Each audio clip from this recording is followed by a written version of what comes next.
सरपंच हा.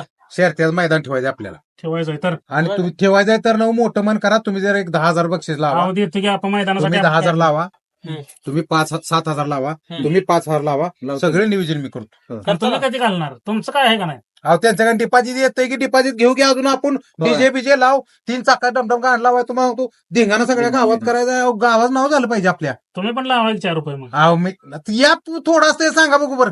पैसे त्याचं- घ्यायचं या तुम्हाला पायावर. सांगतो त्या इंजिनचं डिझेल बिजेल ही ती सगळं भागवाय मला लागतंय. डिपॉझिट मधनं किती पैसे येणार? डिपॉझिट 10-12 घ्यायचं ही या पाच ते. 10-12 गाड्या असते अण्णा नाव तुमचंच होणार. पहिलं बक्षीस अण्णाच, हम्म. दुसरं सरपंचाचं, तिसरं अण्णा साहेबाचं. धिंगाणा गावात तुम्हाला सांगतो डिजिटल लावायचा, म्हणजे आम्हाला माझा नाव- मोठा फोटो लावायचा, त्यापेक्षा जरा बारका तुमचा आणि मग ह्या दोघांचं खाली लावायचं. तुमचं मोठं लावायचं हे तुमचे सगळे आयडियाज कशा असत्या अहो नियोजन मी अण्णा माझा लय खर्च होणार आहे पण तुम्हाला कळत नाही. अण्णाचं पहिलं बक्षीस आहे म्हणलं अण्णाचा मोठा फोटो लावाय की बाहेरच्या गाड्या आहेत सगळ्या मला बघायला लागते पाहुण्या गाड्या असते त्या अण्णा तुम्हाला काय कळतं का नाही. बरोबर चालतं नियोजन चांगलं लावणार ना तुम्ही टेन्शन घेऊ नका. तिथं तुम्हाला सांगतो पाण्या पिण्याच्या बाटल्या बिटल्या ऐकायला आणि तुम्ही गाडा लावायचं तर लावा. आम्ही लावतो कशाला गाडा कोणाला तर गाडा लावायला सांगू लावतो का? पुरी त्यात बाजू. कमिशन मिळलं तर घ्या ना तुम्ही, आम्ही हा. काही नको म्हणत नाही. 10,000 डिपॉझिट तेवढं तुम्ही लावा. सगळे सांगितलं हिशोबानं हो. सगळं माझ्याकडे द्यायचं. हा. डिपॉझिट मी घेतो. हा. डीजे बीजे 3 चाका टमटम एक गाडी पळून आले का लावायची धडा धडा धडा. चालतं होय करूया.